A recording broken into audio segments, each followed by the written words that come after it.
Namaste, Mulishan, Konnichiwa, Annyeonghaseyo, Sanbonani, any which way you want it.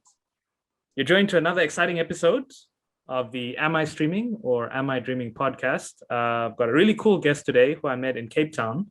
He's from Austria, visited Africa, and on his way to Asia at some point. And there's definitely a story here we want to talk about. I got to introduce my guest today, Mirnes, aka Minko. And we've got a lot of cool things to talk about, and you might just learn something. So Mirnes, thank you for joining. Please tell me, how did you get started right at the beginning in breaking? What about breaking was amazing to you?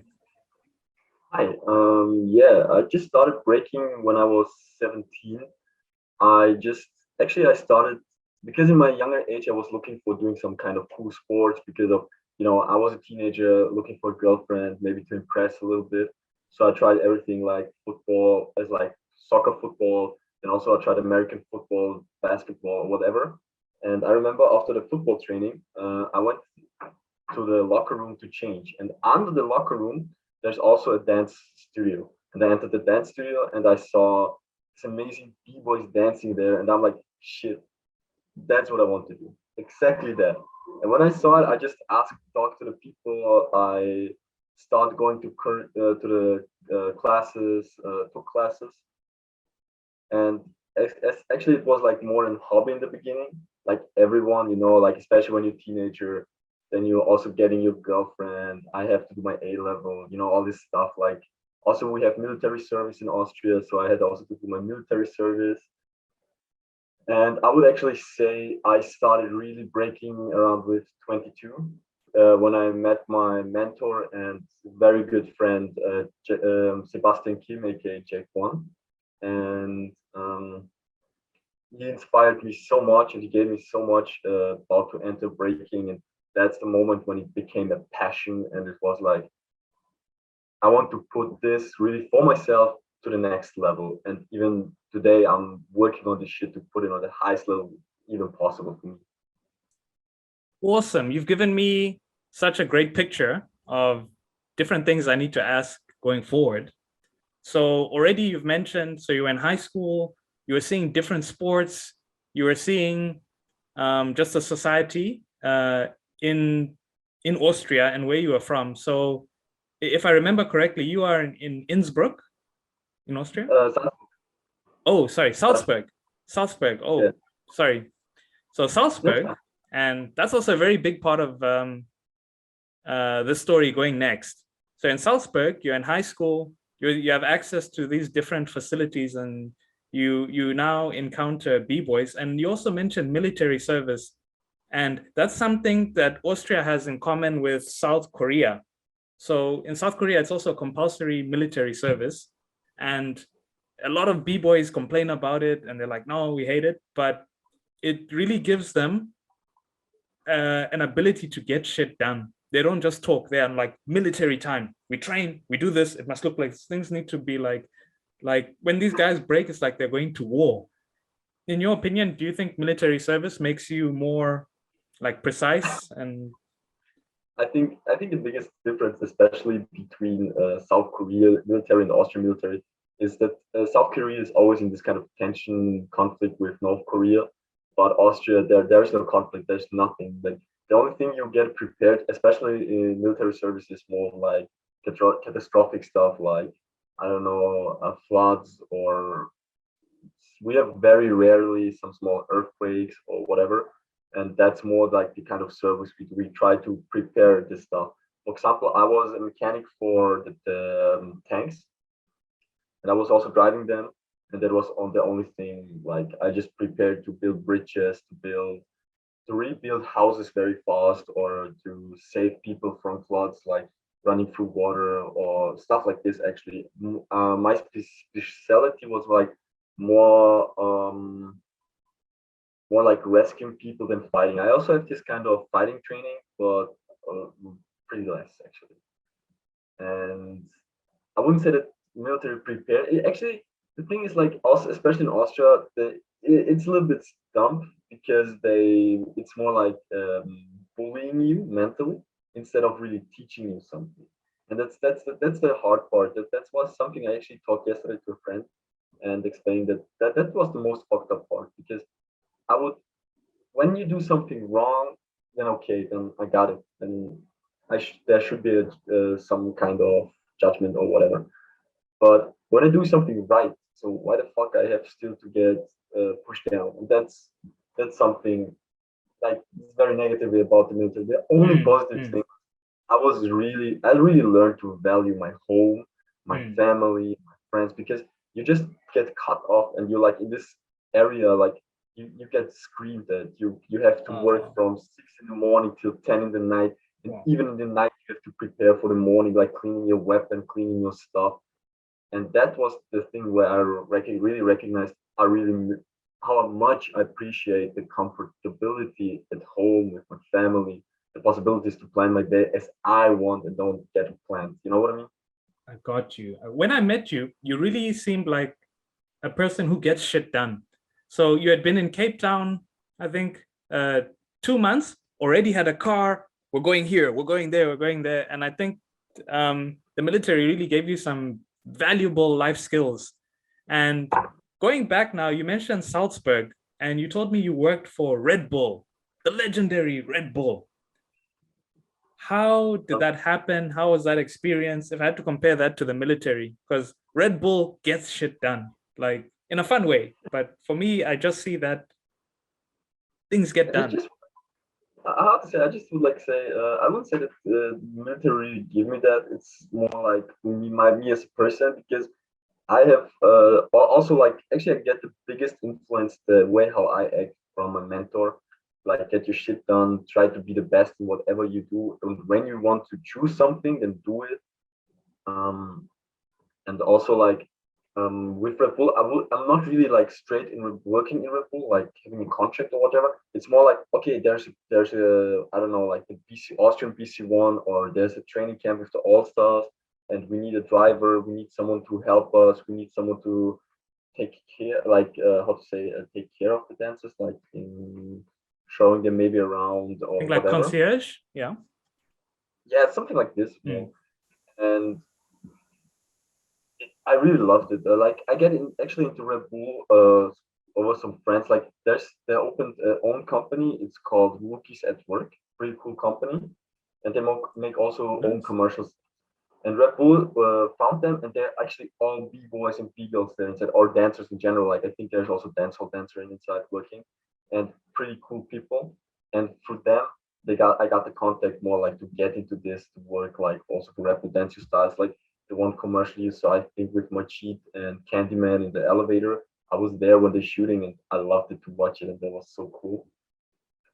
And also that's also the time when I was when I met Candyman the first time. I love this guy. He's Wow. hilarious. He's so cool. I hope one day to see him again. Also, we talked a lot about Japan, True. Oh, and we're getting there. I'm like the biggest Japan nerd on the African continent. So don't worry, we're gonna get there. so yeah, actually, I was also talking a lot with Candyman. And also, he told me a lot of things what I should be prepared when I go to Japan, and I'm like, I love it, and I love it. Love it so much. And also because you mentioned about the high school in Austria, we don't have really a high school in Austria. Actually, I was doing differently, and I think that might be also a little bit interesting. I actually did a traineeship to a car mechanic when I was 15. So I started working when I was 15, and actually I did it all every time after work. So I was working from 7 to 5, and after 5, so I went around 6 or 7 to the training. So and also Wow. like I actually went to the evening school to finish my A level. So it was Nice. like a So you're full already packed day. living as an adult when you were a child. So you're like, I have to get training done, do this, not just goofing around. Wow. Yeah, I Wow. mean, of course, some how to say, it sounds like really stuck in everything, but still, yeah, I have to mention I was a teenager, and I was still sometimes like, okay, now I'm not going to the school because I'm tired of the shit, so I go out with friends drinking or something. Of course, I did this also, or like, I don't feel like training today, so I will go to the cinema or whatever. Like there were this day. It sounds very strict, but it wasn't really that hard. Of course, I don't want to talk it down. I mean, it's a lot what I did. It's really Mm, a lot. mm.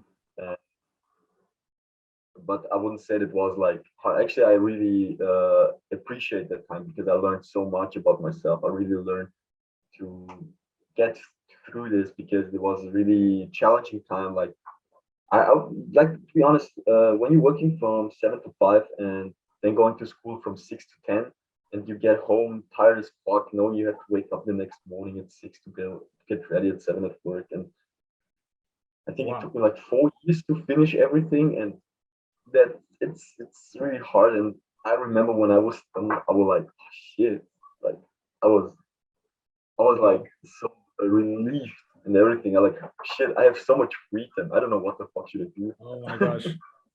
Hectic. I'm sure when you're going through it, you're like, I just have to survive, have to keep pushing.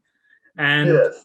the lifestyle you've described it relates in so many ways to what they call the hero's journey.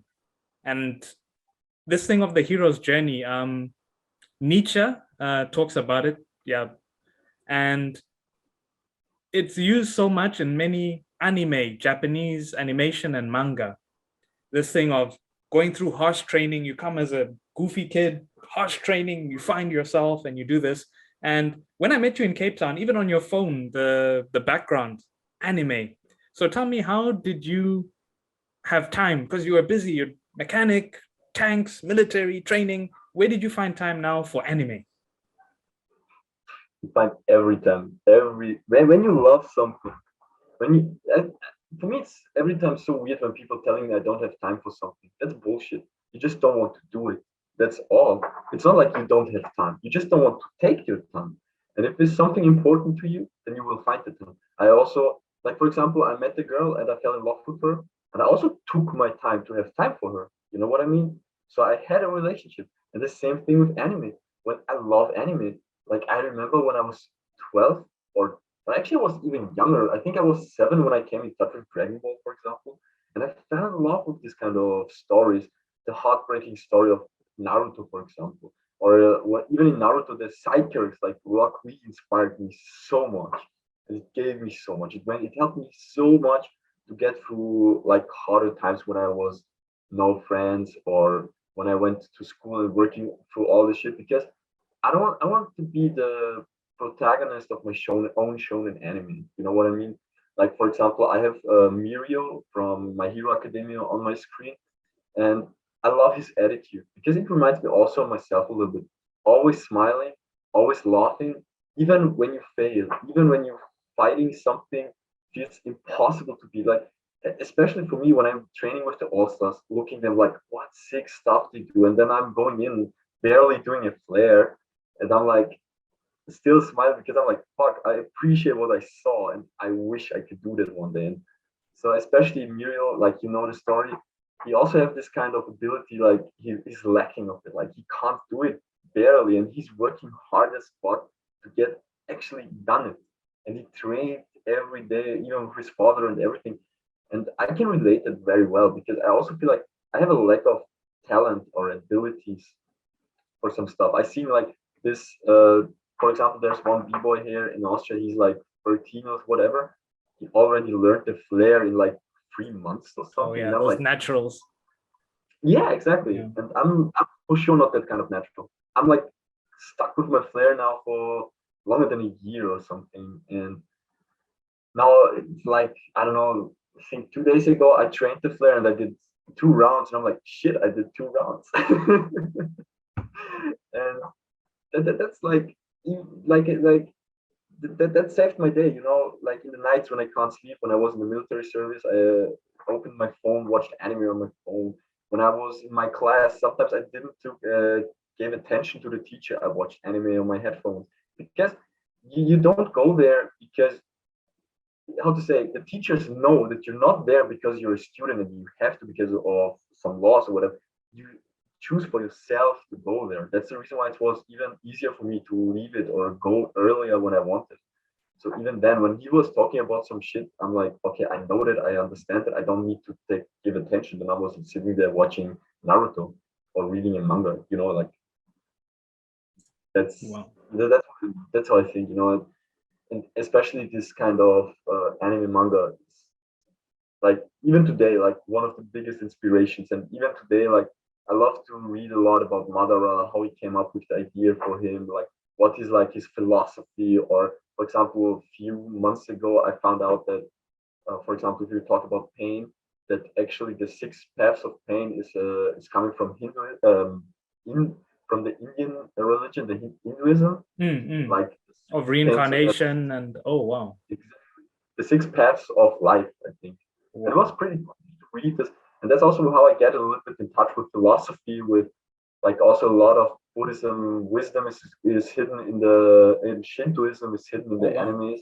Mm. And I love it. I love it. Wow. That's really so true that sometimes certain anime, not all, some it's got so many layers to it. And I watch a lot of stuff from the 1980s, Berserk and that kind of thing. And sometimes I rewatch things I first read 10, 15 years ago. And I'm like, oh, wow, there's a total other story. He's saying things in between them. And sometimes you have a life experience and you're like, wow, this is just like what happened in an anime I saw 5 years ago. Oh, there's a girl who likes me and this, and wow, it's crazy. So yeah, I totally relate. This thing of self-esteem and understanding how your discipline is your freedom. If you get caught up and you accept, ah, shit, I'm a loser, I'll never go anywhere, that's what'll happen. But if you train and you say, no, I'm gonna get there, then you're gonna get there. Either way, what you want is gonna happen. And still going back to Nietzsche, like Nietzsche is all about this, and I'm such a nerd about reading his stuff. And he mentions becoming the Ubermensch in your own life and really like, no, through hard work and learning, I'll change bad patterns of behavior and find good ones. And how travel has been so important uh, in your story. So please tell me, how did you now come to Cape Town? And why Cape Town? Why did this happen?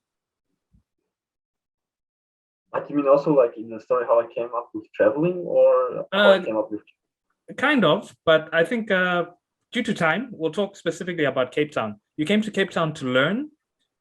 Mhm. Why did you decide Cape Town? What did you learn? Was it worth it? How was that? It was super spontaneously, actually. There was a friend of mine won the dancer styles in Austria, and actually, like like dancer styles should be in Johannesburg. And then I'm like, oh, bro, you going to Johannesburg? I've never been in in South Africa. I'm down. Let's go. Let's just have fun there. And actually, one friend of mine who also been in Austria said, oh, cool. I might be also be in Cape Town in South Africa. If you want, you can stay at my place and you just have fun and going to Jabo, watching the dance styles, supporting Sebastian, and yeah, it was canceled. So at least there was no Redbull dance styles, and I'm like, okay, fuck. And but still, there was this offer from a friend of mine, Yannick. There was still this offer from Yannick to come to Cape Town, and I'm like, fuck this shit. I go down, like I don't care. And so I took a month off from everything. I quit my job. I took a little bit money because I saved a little bit money for Japan because I want, like I wanted to move there. I took a little bit from that money to buy a ticket and just fly down and just enjoy my time down there because it was a little bit the depressing time in Austria, like cold and winter and everything is. And it gave me a lot actually because I felt a bit in this kind of weak part, like how to say, kind of depression because everyone left Austria, Salzburg especially. Like all the friends of mine I was training with left. We lost the hip hop house. We had a house where we were training all together. We lost that house because it was sold. And because it was an empty house and we were all practicing inside, it was gone. And everyone left Salzburg. A lot of my friends went to Ossa, Sweden for dance studies. And I appreciate it. I want every of my friends to do everything they want and don't take really care about the other people because it's important about how you do for yourself. And I recognize also like there's nothing really holding me back to leave now Austria and just go to Cape Town. And Cape Town, it was amazing. I love South Africa. I love the African people. I love the atmosphere. I love the way of thinking. I love the way of seeing everything. Like especially in Europe, when you compare it to other countries, especially like South Africa. In Europe, people don't appreciate the things and the possibilities they have. You have unlimited possibilities here in Europe, but nobody really taking it. And even when you take something serious, like I do it with b-boying, people were surprised and impressed that I'm doing it, but they would never do something for themselves really on a level or on a competitive, I don't know how to say, like, but on a certain level. You know what I mean? They would never push it. But then you go to Cape Town, everyone pushing one thing to the limits. You know, like I was going around with these awesome triggers, training hard as fuck, doing some corks, and then now they want to do double corks. Now they want to do triple corks, and then quadruple corks, and they're like I was seeing the jumps, and I'm like, I not even saw B-boy doing this. You know, I think there was only Gravity doing this sick jumps, like double backflips, or Nagin also there were some sick jumps, but that's it. You know, like I remember I took a friend of mine, Lukman, to the one battle, and he just did drop this double quote. The B-boy was like, what the? They were so impressed, and that's what I really love about Cape Town, or South Africa. I think it was this mentality for sure in the entire country. Like you have not that many possibilities, but when you choose one thing, you go that way. You know, and that's so rare here in Europe. Like so less people taking one path. They want to do everything at the same time, but that's not possible. You get overwhelmed by anything or everything. You know what I mean? Like I also have some kind of different hobbies. From breaking, I play the sax. I'm reading a lot of manga as well, or I like to hiking. I like to, I don't know, like climbing also. I like to climb, but that's a hobby. That's something I do sometimes. But my focus is always on breaking. My focus is always there. My focus is always like on my studies. Like these two things I'm doing, and that's it. That's my biggest focus now. And yeah, that's like what that's got me back on track. Like I forget it here about in Europe. I like don't felt this kind of spirit push through something. But in Cape Town, that gave me back. That gave me this energy back. Like even when I met the B-boys, I loved it. Wow. It gave me that much. That's something so incredible that so many people need to realize in their lives. What is your focus and what are you working on? Because many people come to Cape Town as tourists. They come with maybe a light plan, then they go hiking and then see the penguins, or they're on Tinder just partying. Then they go back home with a lot of party pictures. But that was something I was very impressed by you, of you are very serious about your training. And everything is, I'm going to go here to train, go to Japan, train with this person, this one. It's not about, I'll go to this nightclub, party a bit here, party a bit, like have fun, but you understand the core of what will get you somewhere in life. And I really wanted to share that with so many people in Cape Town. And I think it's amazing that you're also going to go into now each one teach one program. And I think the knowledge you've gathered along the way is really going to be life-changing for a lot of people. Sometimes just one conversation you have with the right person can change the whole direction of your life. And you really see how to organize things and really do something amazing. And now Japan. And I feel like I almost can't do it justice to, I'll probably need a couple of days just to talk about Japan. So your next goal, Kyoto, Japan. What about Kyoto is making you want to go there? Because even studying Japanese, many people say, yeah, I want to study Japanese. They'll learn like half of hiragana, then they give up because Japan, it's tough. But you seem to love a challenge. And you've already got like impressive Japanese so far. Because usually I like to test people. When they say, oh, you want to learn Japanese? Okay, let's see. I'll show you what real Japanese is. So tell me, why Kyoto? What about Kyoto? You want to see geishas and ninjas? Or Actually, there's a longer story behind that. Because I always had this kind of thing in my mind that I want to live in a different country, like far away from Austria, not speaking the language at all, or at least learn it before I go, and just living abroad. And also wanted, after a longer time, I reckon also I want to leave Europe. So I just, because I'm studying as well, I'm studying science of engineering. And so I want to do a study abroad. So I was looking like for Peru, Mexico, even South Africa, Australia, New Zealand, and also South Korea. And I recognized for everything I need this piece of fucking paper of certification that I have Cambridge English. I don't have it. And actually there was like oh shit, I want to do it next semester, so I want to leave now. And I'm like, okay, I can't make the Cambridge English in less than a few months. My English is perfect. It's so easy for me to live or study there in English. I don't care. But they want this fucking piece of paper. So it was easier for me when I recognized, oh, I also wanted to Japan because I got influence from all this anime manga stuff. Also, my mentor been in Japan for I think 1 or 2 years. I'm not sure anymore. Of course, he went also back. So I'm like, okay, I think Japan would give me a lot. So I was watching like what I need for Japan. Okay, A2 Japanese, easy, easy. I will do it. I don't care. And so I get a crash course. I have a friend. His mother is Japanese teacher. I went there. She was very strict. She's like, now this is hiragana, and next week like, okay, read this sentence like entirely in hiragana and write all Military these letters. style. Yeah. Yeah, oh my god, it was like, oh shit. And she was really strict, like, why didn't you learn? Why you not can't read this hiragana? Why you can't do it? And they look at you with disappointment, like, I expected better from you, and you're like, yeah. But this like disappointment with a smile, like, oh, you don't know the he? But like, why? Like, you learned it. Like, like, what the fuck? Yeah. Feeling guilty the same way, like you got like, how to say, you felt guilty for not learning it. Like, what the fuck? And I loved it.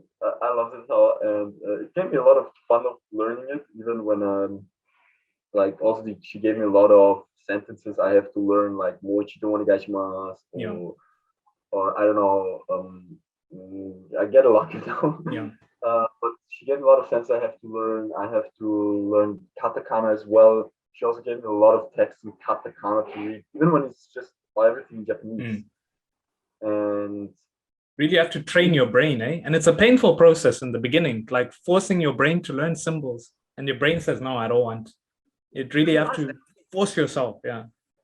But I really enjoyed it, like even writing kanjis down, I felt like I feel like I understood now why people love it to draw kanji, because it's really fun. It's like a small art, And that was the time when I'm like so into it, and I'm like, I really more enjoyed learning Japanese than looking forward to go to Japan actually. And yeah, how to say, I got pumped. Like in 3 months, I reached A2 and easily. I even got certification. I went for a test. I think it's N1 in Japan, or is it 5? I don't know if they start from 5 to 1 or 1 Yeah, to it's 5. N5 is like the beginning one. N1 is the really intense one. Yeah, the N5 I finished in 3 months. Nice. So A2 is like N5. So I have to do this test so I can go to Japan to study there. Nice. And even then, when I wanted to study Japan, like, okay, I have this, like, plenty of universities in Japan, like Waseda University in Tokyo, or Kyoto Foreign Studies, or I think also something in Sapporo. Okay. And like, I just applied to everyone, but only Kyoto took me because they're like, they don't care about grades. Yeah. And my grades are not so good. Yeah.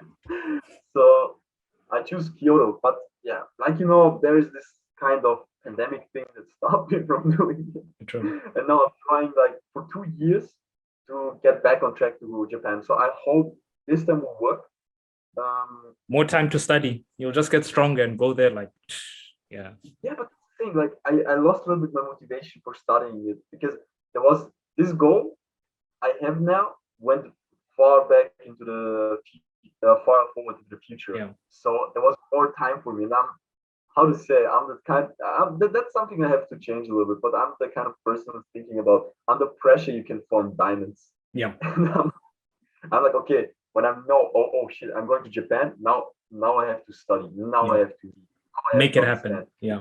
Exactly, because I'm flying to Tokyo and I have to find for myself to get from Tokyo to Kyoto. Yeah. And that's kind of an adventure I'm looking forward, because I will enjoy it. Because first I think I want to stay in Tokyo for a few days before I go to Kyoto, and that will be a lot of fun. That will be a lot of fun. Oh wow, wow, that really sounds incredible. And I want to thank you so much for sharing your story and so much knowledge about life skills, the military, studying, traveling. And yeah, it was very inspiring meeting you. And I must say your story reminds me so much, because I was reading the legendary Schwarzenegger's life story, Total Recall. And he was also in the military, tank driver, also about training and so much life philosophy he went through. But I see it must be an Austrian thing. There's clearly something going on in Austria and there's a lot to learn. And especially when I was so keen on Japan, I used to watch old adverts of Schwarzenegger in Japan in the 1980s. He used to do ads for different Japanese brands. And I'm just like, this looks so crazy. That has to be me. You have to see yourself already there to make it happen. And yeah, and on that note, I think we can end it there. Is anything else you'd like to say? Yes, actually. I don't know, like what's the average of age people listen to you, but one thing I would like to add is really learn that age is just a number. Because if you start someday, might be that someday is too late. And I had very often thought about like, okay, because now I'm 27, might be a little bit too old for breaking, might be a little too old to strive for something bigger in breaking, for example, or like I don't know. There's always this kind. I don't know like how is it in Africa, but that's the way in Europe that you always have this pressure. Like okay, after your 20s, you have to finish your first 20s. You have to finish your school, then you have to find a girlfriend, marry, children. Yeah. You first have a house or whatever, and that's ridiculous. And never set your goal like, oh, I want to do this in 2 years. I want to be there in 3 years. It's nice to put it like there, but don't put it so much on the pressure because everything is a journey somewhere. And it's never too late to do something. It doesn't matter if you start with 30s, then you will, when you start with your 30s, you will make it in your 40s. If you start in your 40s, you will make it in your 50s. So fuck it, it's never too late for something. And I think that's a message I would really like to share with people because they I don't know, like especially I have some people I met people in the first like telling me, oh, that's so sick, you went to Africa, you did that, this, I wish I would have done it. And I'm like, bro, it's never too late, just do it. And but people always have this stuck in this thinking of shit, I'm too old or it's too late. Now it's not the right time. That right time's already passed. Yeah. There's no right time, just do it. Yeah. You know what I mean? So true. So true. Anyway, I'm looking forward to your Japan adventures. I'm going to put your IG in the description. And anyone else, if you've got any cool stories to share, please hit me up. I'm on IG. I'm pretty much everywhere. And yeah, let's connect. Let's conversate. And yeah, this is Mr. Low Key signing out now.